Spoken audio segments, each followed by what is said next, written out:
guys, thanks for joining me today. It's Corinne from Corinne Rue Designs.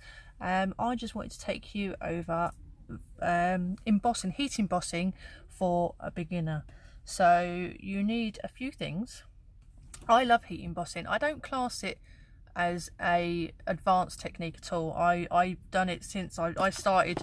I learned how to do it literally near enough straight away when I first started crafting, and I think every crafter that does it absolutely loves it once they do, because I find it magical still. So you need a watermark stamp pad like Versamark. Versamark's great. This is like it's basically a sticky but clear stamp pad. You need an embossing buddy. It contains powder, which just takes, when you have cardstock, you need to take the static and any oil that your fingerprints have left behind. You've got to make sure that you try not to handle cardstock too much with your fingers, because you leave, without realising it, you leave oily fingerprints all over it. These are the embossing powders that I have. I've got silver, copper, I have gold, I have black, and I have white. I just find that these are the colours that I tend to use mostly. They're very neutral, so they go with pretty much every colour. You can buy coloured ones, which is fantastic. You can also get, I do have clear somewhere, so you could use a coloured ink pad, stamp it in coloured ink, and quickly put the clear embossing powder on top to lock in that colour if you wanted to, if you was using a coloured ink pad. But I tend to use these instead. You need a heat tool. I use a Stampin' Up one. This is really quick to heat up, and I find it quite energy efficient as well. Now not many people use this. This is a coffee filter that you can buy. I buy mine from Amazon, and I just like to use it because I can pour my embossing powder over my cardstock, and if it lands in here, I can just filter it straight back into my pot, so that I save as much of my embossing powder that hasn't stuck to the image, and we use it again and again and again. So I like to do that.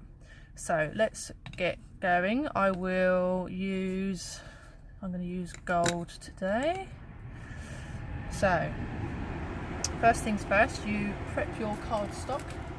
So get whatever stamp that you want to do out. I've got thank you. I like to do a few at a time whilst I've got everything out. You don't have to. I'm going to use our sincere condolences, because I need to make a condolence card. I've not used this one yet. Let's take the backing off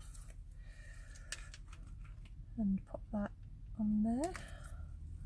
Actually, let me line that up first. I like to line up, make sure it's sitting straight, and then transfer it to my block. Otherwise you'll end up with a wibbly sentence. Let me just pop that out of the way. So first things first, get your cardstock. Use your embossing powder. This is your embossing buddy, and just wipe it where you are going to emboss and where any embossing powder is going to land. Then you take your Versamark, ink up your stamp,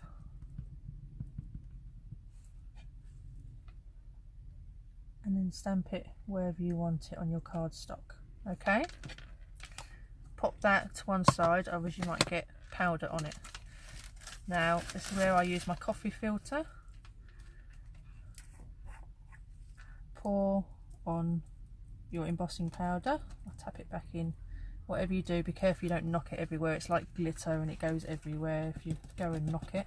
Just tap off the excess. Sometimes I'll give it a flick.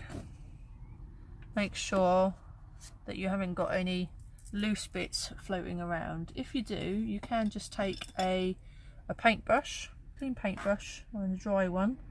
Just go in and just flick off any bits that have just stuck away from the actual image that you want. Now I'll just pop that to one side, and this is where you keep your disc clean, hopefully without spilling it everywhere. This is where I prove myself wrong and get it everywhere. And just use your filter just to pour that straight back into the pot. Okay, and then you have no waste, and you can use that again and again until it's all gone. Okay, let me pop that to one side. Turn on your heat gun, let it warm up first. Now, some people heat from above, you can, but make sure you keep your heat tool moving, because you can burn your cardstock and you can also overheat the embossing powder. Now what you're actually doing is melting the embossing powder onto the cardstock. Just keep it moving. Now, last thing you need to do is don't overheat it. If you overheat it, you can melt it and then it loses its shine. You want to keep it really shiny like that. Okay, let me just bring my trimmer in and nip that off. Move that out of the way. Let's have that about 2.5.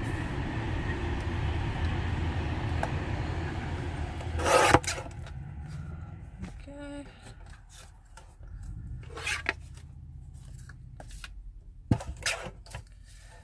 And then what I will do, I'm going to cut it off at 10.5, which is normally the width of a card base. So let me just pop a card base up so it's like that. Then you can adjust it to whatever size that you want when you're ready to put it on a card.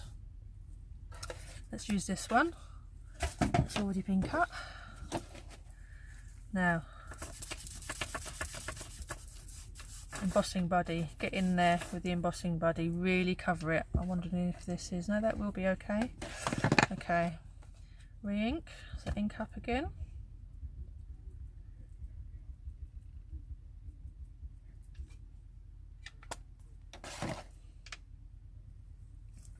Oh, that was not good, was it? Right, let's do the other side. Cardstock has two sides for a reason.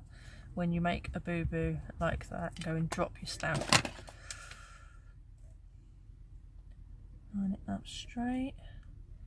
Stamp. There we go. Hopefully that's a nice smooth impression. Now this one, because it's stamped quite close to the edge, I'm just going to use my tweezers to hold it. So these are great, it clamps on. So we want, where's my embossing powder? Cover that.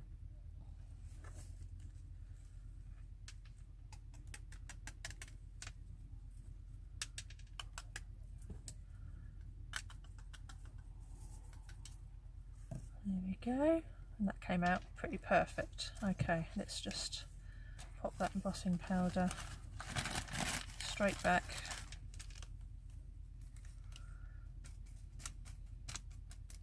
You can use a piece of plain paper instead of a copy filter. I just find these aren't static, so they don't stick to paper, whereas if you use a piece of paper, make sure you use your embossing powder over it first, just to de-static it so that it doesn't static to and stick to it basically, otherwise you end up losing all of your embossing powder stuck to it.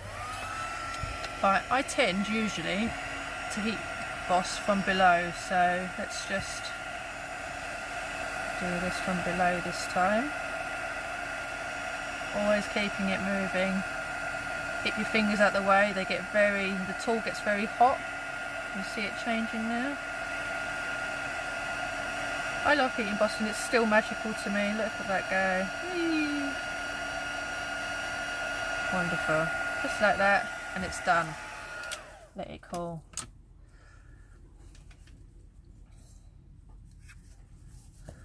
Like that.